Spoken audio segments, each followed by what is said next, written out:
Hello friends, in our previous class we have done composition of a function and then we did some question based on the same. In today's class as well we are going to do some question based on the composition of function and then we'll do some results on the composition of a function. आज की class में भी दो questions मैंने ऐसे choose किए हैं जो कि कॉम्पोजिशन ऑफ फंक्शन से रिलेटेड हैं और जो क्वेश्चंस हमने पिछली क्लास में किए थे उससे थोड़े से ज़्यादा लेवल के हैं, ठीक है। और उसके बाद जब हम वो दोनों क्वेश्चन कर लेंगे हम आज रिजल्ट करेंगे based on composition of a function. So time waste ना करते हुए चलिए आज की क्लास स्टार्ट करते हैं।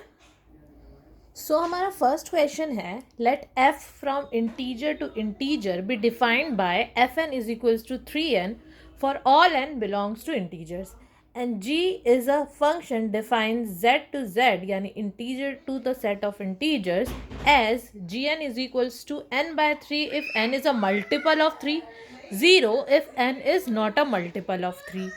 We need to show that g of f is equals to iz यानी identity function but f of g is not an identity function. अगर आप रिकॉल करें तो हमने आइडेंटिटी फंक्शन स्टार्टिंग में पढ़ा था जब हम टाइप्स ऑफ फंक्शन पढ़ रहे थे।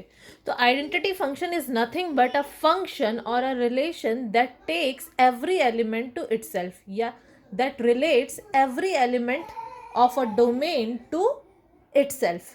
क्लियर है? तो चलिए स्टार्ट करते हैं अपना question. Since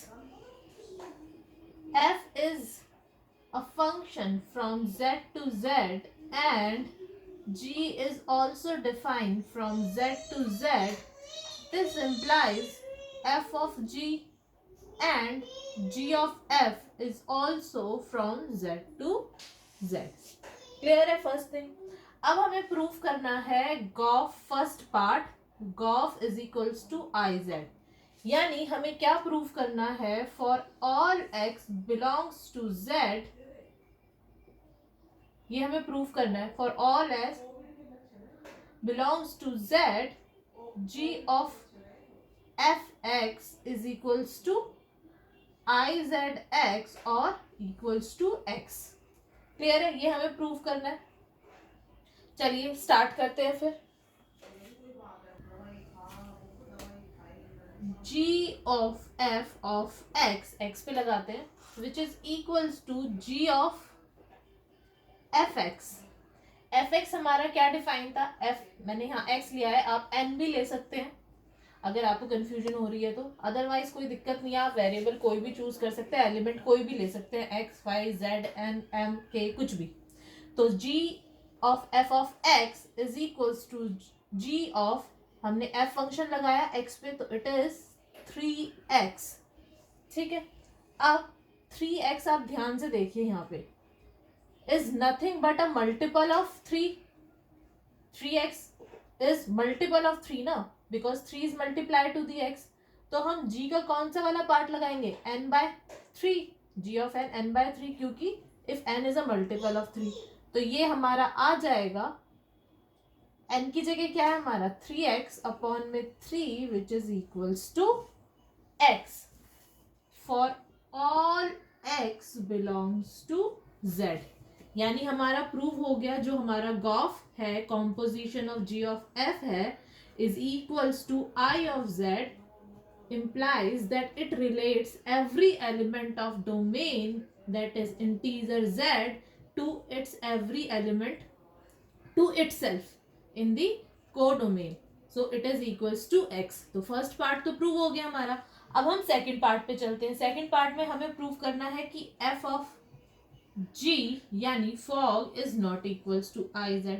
Again let x belongs to z, then take this is any arbitrary element, तो हम इस पे fog लगाते हैं, तो this implies f of g of x। Clear है? अब यहां से करते हैं f of g of x।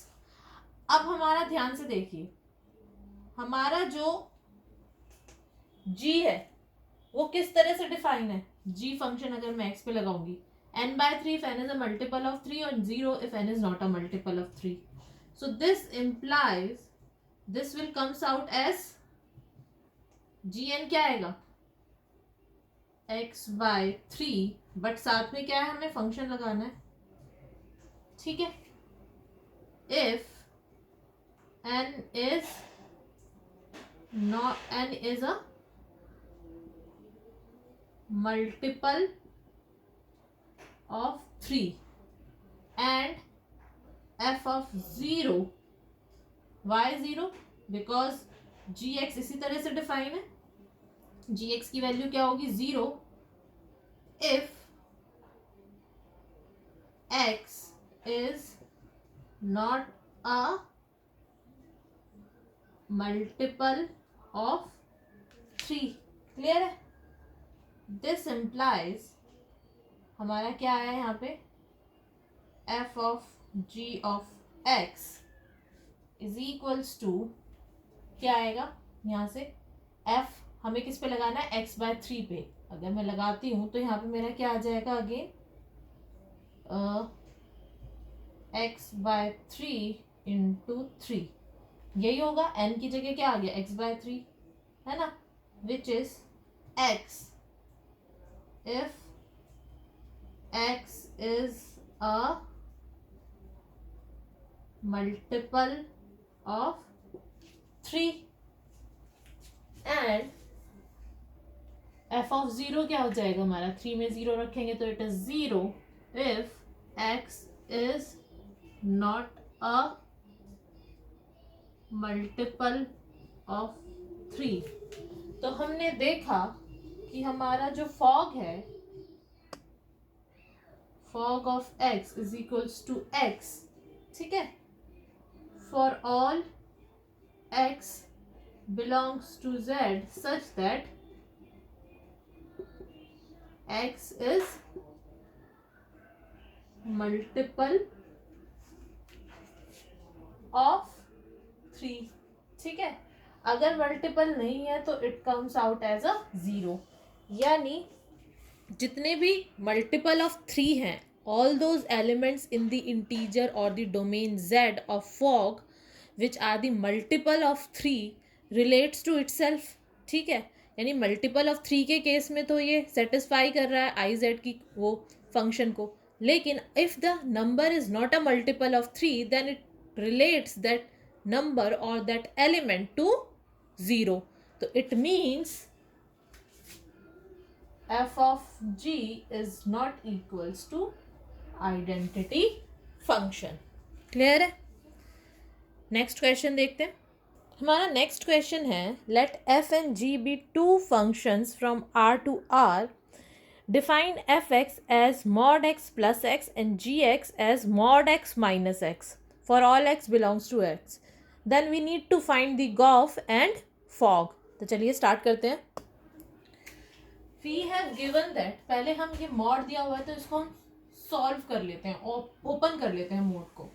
तो क्या होगा, fx is equals to mod x plus x. Mod की वैल्यू क्या होती है, पॉजिटिव, यानी 2x if x is greater than or equal to 0 and fx is equals to क्या हो जाएगा हमारा, minus x plus x 0 if x is less than 0. ठीक है, ये तो हमारी किसकी वैल्यू आ गई, fx की. इसी तरह से हम gx की वैल्यू निकाल लेते हैं. जब हमने gx का मॉड खोला, ओपन किया, तो हमारे पास क्या आ गया, x minus x is equals to 0 if x is greater than equal to 0. Y, अगर x की वैल्यू 0 से बड़ी है तो मॉड की वैल्यू क्या हो जाएगी, positive x. And we have also given with the mod x minus x, तो हमने दोनों को माइनस कर दिया तो क्या आ गया हमारा 0. सिमिलरली अगर x की वैल्यू 0 से छोटी है तो हमारा क्या आ जाएगी मॉड की value, -2x if x is less than 0. अब देखिए यहाँ पे हमें क्या दिया हुआ है, fx is equals to 2f x is greater than equals to 0. यानी for all values of x belongs to real number, it takes function f takes those value to 2x if x is greater than equals to 0. यानी जितनी भी value है x की जो greater than x है वो किस पे जा रही है, 2x पे, इसके ट्वाइस पे। और जितनी भी वैल्यू है x की जो नेगेटिव है वो किस पे जा रही है, 0 पे। तो अगर मैं देखूं जो रेंज होगी,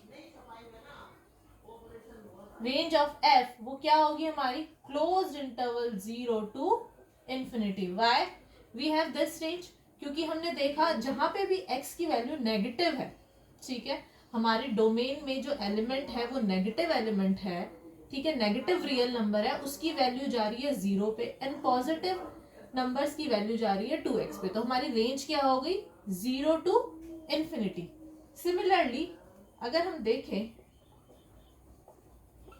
रेंज ऑफ g क्या होगी हमारी, देखिए इस केस में जितने भी पॉजिटिव वैल्यू है वो किस पे जा रही है, 0 पे।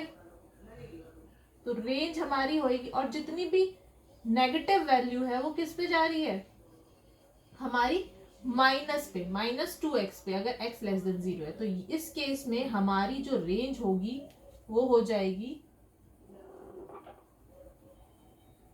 -∞ टू 0। क्लियर है, दोनों की रेंज आपको समझ में आई। ये मैंने क्यों किया, हमने पढ़ा था कॉम्पोजिशन ऑफ फंक्शन में, अगर we have given two function और अगर हमें उनकी कॉम्पोजिशन निकालनी है, सपोज हमें गॉफ निकालना है, तो हमें देखना होगा कि f की जो रेंज हो that should contain in the domain of g। अब f की जो रेंज है ये है, डोमेन ऑफ g क्या है, is R, this implies range of f is contained in domain of G. Similarly, range of G contained in domain of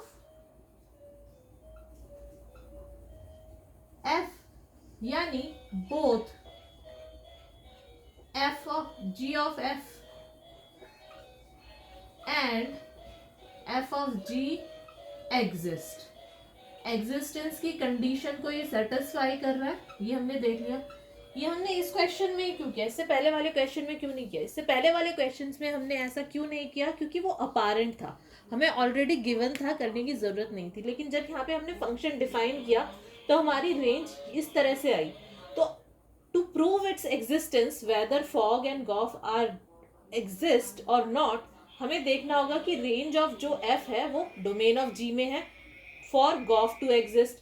Similarly, range of G contained in the domain of F for the existence of fog. ये first step है, आपको समझना होगा। अगर यही exist नहीं करते तो हम आगे गॉफ और फॉग को डिफाइन ही नहीं कर सकते, क्वेश्चन यही खत्म हो जाता, ठीक है। तो first we have to see that whether the gof and fog exist, and for that existence we need to find that the range of inner function exist in the domain of outer function, this is inwards out, ठीक है। तो हमें इस तरह से भी आप ध्यान रख सकते हैं, range of the inner function GOF में is contained in the domain of the outer function। same here, range fog के केस में range of the G contained in the domain of F, that is the outer function। तो existence तो हमने prove कर दी कि है, ठीक है। अब हमें फाइंड करना है कि गॉफ और फॉग होगा क्या। चलिए स्टार्ट करते हैं, चलिए देखते हैं। सबसे पहले हम फॉग करते हैं। हमने फॉग अप्लाई किया x पे, where x belongs to the domain of g that is r, ठीक है, which is equals to f of g of x। अब g ऑफ x किस तरह से डिफाइन था हमारा, 0 if x is greater than equals to 0 and -2x if x is less than 0, ठीक है। ये डिफाइन था, ये तो gx था डिफाइन, पर इसके ऊपर फंक्शन भी लग रहा है, तो यहाँ पे हम क्या लगा देंगे, फंक्शन। ये काफी हौच पौच हो गया, इसको मैं ठीक से लिख देती हूँ। सिंपली gx की जो वैल्यू है उसमें मुझे फंक्शन लगाना है f, तो ये क्या हो जाएगा, f of 0 if x is greater than or equals to 0 and f of minus 2x if x is gx ही लगाया ना, हाँ जी, if x is less than 0. यहाँ तक क्लियर है? which is nothing but equals to x की value अगर greater than और equals to 0 है तो हमारी fx की वैल्यू क्या होती है for greater than equals to 0? 2x. यानी हमें किस पे लगाना है ये 2x? 0 पे. तो ये आ जाएगा 2 into 0 which is equals to 0 if x is greater than equals to 0 and if x is less than 0. अगर less than 0 है तो simply it is 0 if x is less than 0. Clear है यहाँ तक? देखिए यहाँ पे एक कैच है. फर्स्ट वैल्यू तो हमारी 0 आ गई if x is greater than 0. अब for x is less than 0 हमारी वैल्यू क्या है fx की? 0. अगर x less than 0 है, if x is less than 0 then minus of x is greater than 0. this implies minus of 2x is greater than 0. अगर minus of 2x is greater than 0 है यानी मेरा जो ये एलिमेंट है, ठीक है, this is greater than 0. अगर मेरा एलिमेंट जो भी हमने लिया है यहाँ पे it is greater than 0 तो मेरी वैल्यू क्या होगी? 2 into that एलिमेंट. तो यहाँ पे 0 नहीं आएगा, यहाँ पे क्या आएगा? 2 into minus 2x if x is less than 0. समझ में आया ये पॉइंट कैसे आया? ये पॉइंट इस तरह से आया कि हमें दिया हुआ है कि जब हमारा x लेस देन 0 हो, ठीक है, x की वैल्यू हमें क्या दी हुई है? Less than 0. लेकिन हमें तो वैल्यू देखनी है इस वाले एलिमेंट की, ये पॉजिटिव है या नेगेटिव है. x हमारा नेगेटिव है तो माइनस 2x हमारा क्या हो जाएगा? पॉजिटिव. यानी ये वाला एलिमेंट मेरा क्या हो गया? पॉजिटिव. अगर मेरा ये वाला एलिमेंट पॉजिटिव बन गया x ने लेस देन 0 के केस में, तो पॉजिटिव के केस में मैं कौन सा एलिमेंट लगाऊंगी? ये वाला. यही तो था ना कि एलिमेंट अंदर जो भी है फंक्शन किस पे लग रहा है? पॉजिटिव एलिमेंट पे. अगर पॉजिटिव एलिमेंट पे लग रहा है तो मेरा आंसर आएगा माइनस 2 इंटू एक्स. तो ये मेरा आ जाएगा -4x if x is less than 0. ये क्लियर है? इसमें फिर भी कोई कंफ्यूजन है, डाउट है, आप वीडियो के नीचे कमेंट करके बता सकते हैं. तो हमने यहाँ पे नीचे रीजनिंग भी देनी होगी. If x is less than 0, this implies minus 2x is greater than 0 and for the positive elements, f is defined as the twice of element. है ना? For the positive element, f क्या define है? Twice of that element. This implies we have minus 2x is greater than 0. Therefore, the value of function at minus 2x is 2 into minus 2x which is equals to minus 4x. ठीक है, तो ये आप reasoning दे देंगे तो ये आपका आ गया. fog x is defined as this: 0 if x is greater than equals to 0 and minus 4x if x is strictly less than 0. Please ये नोट डाउन कर लीजिए. अब हम नेक्स्ट उस पर चलते हैं, composition of function. Next composition of function is gof. अब हम गॉफ फाइंड आउट करेंगे. तो चलिए स्टार्ट करते हैं. तो हमारा next let x belongs to r, then g of f of x यानी composition of g and f is equals to g of f of x. अब देखिए हमारा fx किस तरह से डिफाइन था? सॉरी मैंने ये रब कर दिया है, एक बार मैं उसको फिर से लिख देती हूँ.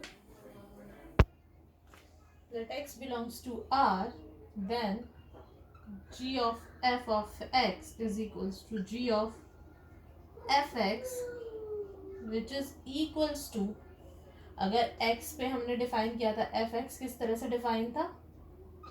g of fx की जगह क्या आ जाएगा?